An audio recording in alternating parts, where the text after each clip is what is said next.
Alia bungkam tanpa berani lagi menyela ucapan Juno. Terkadang kekasihnya itu memang sangat tajam dalam bertutur. Hari ini sudah 2 kali Juno berhasil membungkamnya. Apa karena Sisil yang jadi korban jadi kamu jadi semarah ini? Masalahnya nggak sesederhana itu, Al. Seira melakukan ini di jam mengajarku, jadi sebagai guru aku harus adil. Juno mematikan laptop dan memasukkan ke dalam tas ranselnya. Kemudian bangkit dan melangkah menuju pintu. Mau kemana? Antar Sisil pulang, terus ngajar lagi, jawabnya singkat sambil berlalu meninggalkan Alia. Wanita itu hanya dapat menatap punggung tegap sang kekasih yang semakin menjauh. Sementara Juno melangkah tanpa memerdulikan Alia. Mau kemana buru-buru amat? Sapaan Niko berhasil menghentikan langkah Juno. Ke kelasnya Sisil, mau antar pulang dulu. Ini kan Senin, balas Niko cepat, lalu mengikuti langkah Juno. Bukannya kamu ada jam mengajar siang ini? Iya. Kalau gitu gimana kalau aku aja yang antar Sisil pulang, jadi kamu nggak usah repot. Tawar lelaki itu. Juno berbalik dan menatap Niko. Nggak usah. Biar aku aja. Lagi pula dia masih tanggung jawabku selama tinggal sama aku. Tidak mudah menembus pertahanan Juno meskipun Niko adalah sahabatnya sendiri. Niko benar-benar tidak memiliki celah untuk mendekati Sisil. Juno. Aku benar-benar serius dengan ucapanku waktu itu. Juno menghunus tatapan tajam mendengar ucapan Niko. Aku menginginkan Sisil, tambah lelaki itu. Aku sudah bilang, Sisil masih terlalu kecil untuk kamu. Cari perempuan lain saja. Juno melangkah pergi. Di sisi lain ada Alia yang merupakan kekasihnya, sementara di sisi lain ada Niko yang merupakan sahabatnya. Sisil jadi sangat terkejut setelah mengetahui bahwa Hito, pemuda yang menolongnya tadi pagi ternyata adalah saudara sepupu Juno. Ia bahkan tak berani membayangkan jika hubungannya dengan Juno terbongkar. Katanya kamu keponakan Bang Juno dari Om Arman, iya? Tanya Hito, setelah perkenalan singkatnya dengan gadis yang ditolongnya tadi. Terdiam sejenak, Sisil mencoba mengingat nama asing yang disebut Hito. Itu adalah nama ayah mertunya, nama yang sempat Sisil dengar di hari pernikahannya dengan Juno. Sisil tak langsung memberi jawaban. Mana mungkin Hito tidak mengenal dirinya jika mengaku sebagai keponakan Juno. Aku sepupu Bang Juno dari Tante Vivi. Maaf, aku nggak terlalu banyak kenal keluarga Bang Juno dari Om Arman karena lama tinggal di luar. Tanpa sadar Sisil menghela napas lega. Ia mengulas senyum tipis setelahnya. Jadi sekarang kamu tinggal sama Bang Juno, iya? Sisil mengangguk pelan. Ia benar-benar menjaga lisannya, jangan sampai salah bicara dan membuat Hito merasa aneh. Oh ya, terima kasih tadi udah nolong aku. Aku nggak tahu gimana jadinya kalau nggak ditolong kamu. Nggak masalah. Lagian kamu kurang kerjaan banget bersihin gudang. Sisil menunduk. Tak pula memberitahu bahwa membersihkan gudang adalah hukuman dari Juno. Sisil. Suara panggilan yang berasal dari pintu membuat keduanya menoleh. Ayo, aku antar pulang dulu. Aku masih ada jam ngajar karate abis ini. Kalau Bang Juno sibuk, biar aku aja yang antar Sisil pulang, tawar Hito, bermaksud membantu meringankan pekerjaan sang sepupu. Nggak usah. Jawabnya datar cenderung galak. Namun, Hito hanya terkekeh mendengar nada ketus sepupunya itu. Galak amat, Bang. Kan udah bukan jam belajar. Juno tak menyahut. Ia segera meninggalkan ruang kelas menuju parkiran. Tadi ngobrol apa aja sama Hito? Tanya Juno seraya menyerahkan helm kepada Sisil. Nggak banyak, Pak. Om. Mas. Jawab Sisil gugup, mengingat sang suami yang terkesan sangat galak. Sementara Juno menyeringai mendengar panggilan yang disematkan Sisil. Betapa lugunya. Cuma kenalan aja. Katanya dia sepupu Mas Juno dari ibu. Iya. Iya. Tapi tenang aja, dia nggak kenal sama keluarga dari ayahku. Tapi, meskipun begitu kamu harus tetap hati-hati kalau bicara sama dia. Jangan sampai rahasia kita terbongkar. Juno mulai menyalakan motor dan meninggalkan gedung sekolah. Iya, Mas. Saya akan lebih hati-hati. Kurang dari 20 menit, motor sudah memasuki halaman rumah. Sebelumnya mereka sempat mampir ke sebuah restoran untuk makan siang. Bukannya katanya Mas Juno ada jadwal ngajar, iya? Tanya Sisil. Ia pikir Juno hanya akan mengantarnya ke rumah, lalu akan pergi lagi. Ditunda, jawabnya singkat lalu masuk ke kamar. Malam tiba. Juno sedang berbaring di kamar saat perhatiannya tersita oleh suara deringan ponsel. Entah sudah berapa puluh kali ponselnya berdering hari ini dan semuanya berasal dari panggilan Alia. Mau apa, sih? Akhirnya ia memilih menonaktifkan ponsel. Hari ini pikirannya benar-benar kacau oleh ulah Niko. Beberapa saat kemudian suara alat memasak yang berasal dari dapur, disusul dengan aroma lezat yang mampu mengingatkannya akan rasa lapar. Pemilik tubuh tegap berkulit putih itu akhirnya keluar kamar dan segera menuju dapur. Dari tempatnya berdiri, ia bisa melihat Sisil yang sedang memasak untuk makan malam. Kenapa nggak istirahat aja? Juno melewati sang istri begitu saja menuju kulkas dan mengambil buah apel dari sana. Saya nggak apa-apa, Mas. Udah agak baikan, jawab Sisil yang masih fokus dengan masakannya. Juno melirik Sisil yang tampak sibuk memasukkan bumbu halus ke dalam wajan berisi minyak panas, sambil menunggu ia akan mencuci sayuran yang sudah dipilihnya. Sini biar saya aja yang cuci. Juno menggeser posisi Sisil yang sudah berdiri di depan wastafel. Nggak apa-apa, Mas. Saya bisa, kok. Udah. Kamu kerjain yang lain aja. Akhirnya, Sisil menggeser posisi dan melihat masakannya. Sementara Juno mencuci dan memotong sayuran. Diam-diam Juno menoleh menatap sang istri. Pandangannya malah terfokus pada bibirnya yang imut dan manis. Juno menggeleng-gelengkan kepala demi mengembalikan kewarasan yang sempat hilang entah kemana. Bagaimanapun juga ia adalah lelaki dewasa normal yang punya syahwat. Berada satu ruangan dengan lawan jenis pasti rasanya akan sangat berbeda. Terlepas dari ada atau tidaknya cinta di antara mereka. Auh! Jerit Sisil saat merasakan sensasi panas nan perih dari minyak panas yang memercik dan mengenai pipi kanannya. Kamu kenapa, Sil? Juno yang terkejut langsung mendekati sang istri. Berusaha membuka kedua tangan yang menutupi wajahnya. Kena percikan minyak, Mas. Perih banget, ringis wanita itu.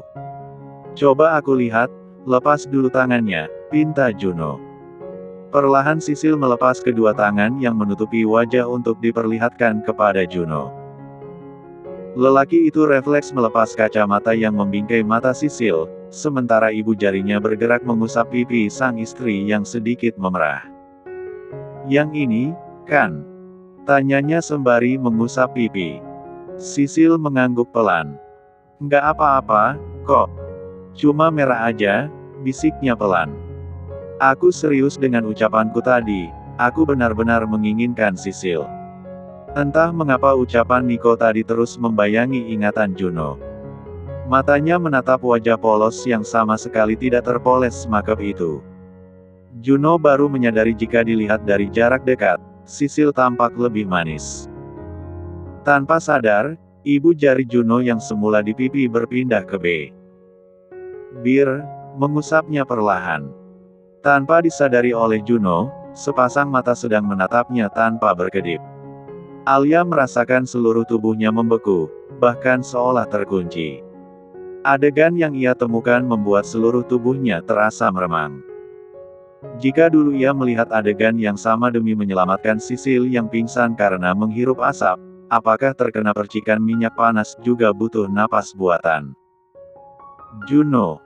Lengkingan Alia memecah kesunyian malam, terasa menderu di telinga.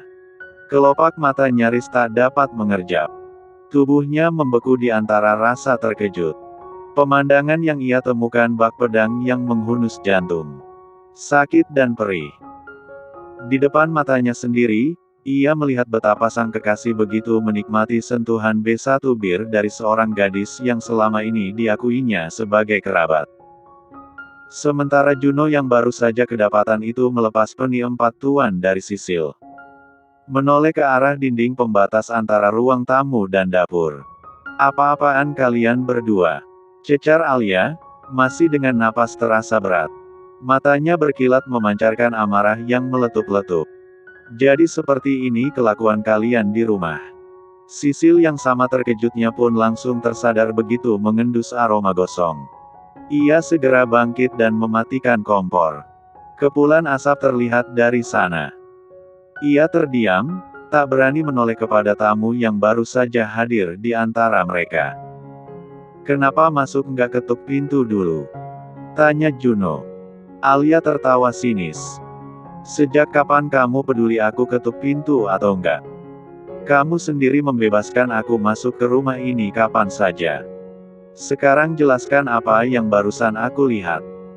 Mendekati sang kekasih, Juno menarik pergelangan tangannya. Ayo, kita bicara di dalam saja. Kenapa enggak di sini aja? Ketus Alia, masih dengan amarah meluap-luap. Please. Ucap Juno pelan. Mau tak mau Alia mengikuti sang kekasih. Ia pasrah ketika Juno menggiringnya menuju ruang keluarga. Di sana keduanya dapat berbicara secara leluasa. Tatapan penuh tuntutan dilayangkan Alia kepada Juno atas hal tak pantas yang baru saja ia pergoki dengan mata kepalanya sendiri. Kamu bilang, dia keponakan kamu dari kampung. Apa pantas kalian berbuat seperti itu? Cecar Alia frontal. Matanya dipenuhi kilatan amarah dan kecewa. Juno menarik napas dalam-dalam. Ia pun sama bingungnya. Niat semula hanya menolong Sisil yang terkena percikan minyak panas. Apa daya, dirinya seolah terhasut nafsu dan tak kuasa untuk menghindar. Aku akan ceritakan semuanya kalau kamu mau menurunkan sedikit emosi. Aku nggak suka bicara dalam keadaan sama-sama emosi, balas Juno. Alia mengusap lelehan air mata yang mengalir di pipi. Berusaha untuk mengurai amarah yang seolah mampu membakar tubuhnya. Kamu ada penjelasan apa untuk yang aku lihat tadi? Jangan bilang kamu dan Sisil ada hubungan gelap. Aku butuh jawaban, Juno. Pekik wanita itu. Selama beberapa saat Juno terdiam. Memilih rangkaian kata dalam benaknya. Tidak mudah untuk mengungkap status hubungannya dengan Sisil. Namun, Alia sudah terlanjur memergoki mereka dan tak ada alasan masuk akal untuk mengelak. Sebenarnya, Sisil bukan keponakanku. Jadi selama ini kamu membohongi aku dan semua orang. Alia kembali tersulut emosi. Dengar dulu, Al. Jangan memotong. Oke. Wanita itu memilih mengalah, meskipun hatinya benar-benar dongkol. Ceritanya panjang. Kamu juga tahu kalau aku ke desa itu untuk mencari orang yang dijodohkan dengan aku dan membatalkan perjodohan kami. Tapi, sebelum aku menemukan dia, sebuah insiden terjadi dan menimbulkan salah paham. Salah paham? Tanya Alia penasaran. Juno lantas menceritakan kejadian memalukan yang mengakibatkan dirinya harus berurusan dengan seluruh warga desa, termasuk Sisil yang dikeluarkan dari sekolah dan menanggung malu hingga nyaris mengakhiri hidupnya. Juga tentang desakan Arvin dan seluruh warga desa lainnya. Sebuah kejadian yang menempatkan Juno pada pilihan sulit dan tak ada memiliki jalan lain. Aku terpaksa bertanggung jawab dan menikahi Sisil, ucap Juno, membuat air mata Alia semakin menganak sungai. Jadi Sisil itu adalah istri kamu. Juno mengangguk perlahan. Terpaksa ia akui status hubungannya dengan Sisil. Iya. Aku minta maaf kalau harus menyembunyikan semua ini dari kamu. Rasanya Alia benar-benar tak percaya mendengar pengakuan Juno. Setahunya kekasihnya itu bukanlah seseorang yang mudah terintimidasi oleh keadaan, apalagi jika hanya berhadapan dengan warga desa yang menurutnya tidak begitu paham akan hukum.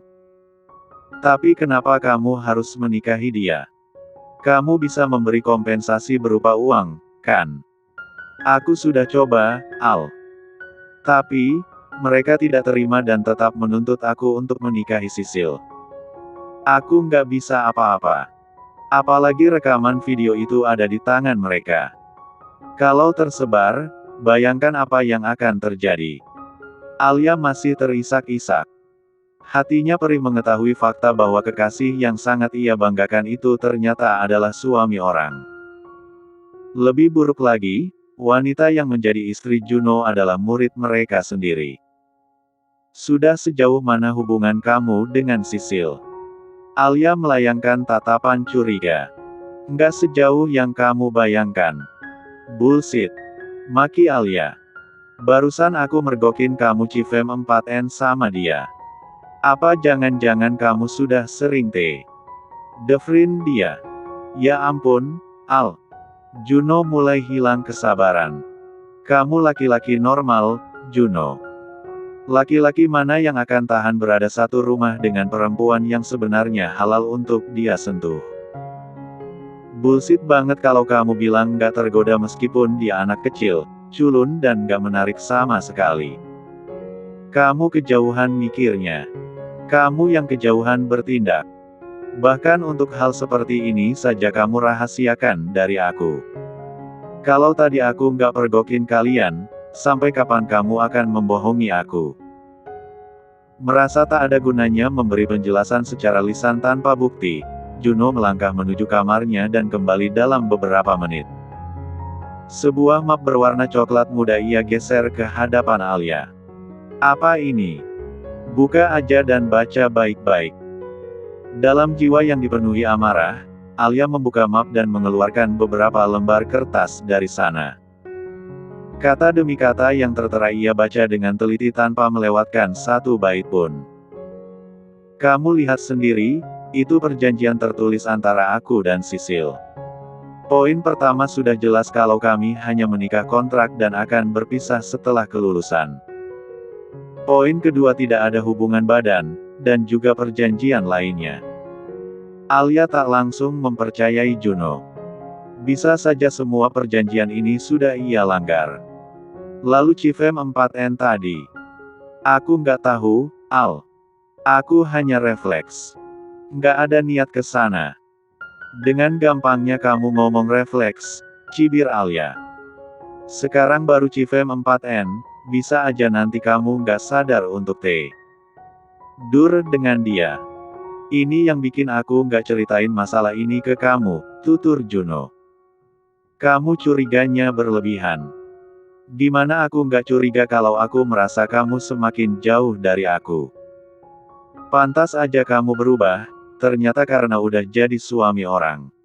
Apa kamu akan meninggalkan aku karena sudah ada Sisil? Air mata wanita itu kembali mengalir. Atau, apa jangan-jangan kamu sudah ada rasa sama dia? Aku nggak ada perasaan lebih terhadap Sisil, selain tanggung jawab. Sebisa mungkin Alia berusaha agar tidak terpengaruh. Lagian, kalau aku mau meninggalkan kamu, sudah dari awal. Sejak tahu kalau aku dijodohkan dengan orang lain. Kalau begitu ceraikan Sisil sekarang. Talak dia di depan aku. Juno menatap dingin. Fokusnya kemudian tertuju kepada Sisil yang berdiri terpaku di ruang tengah.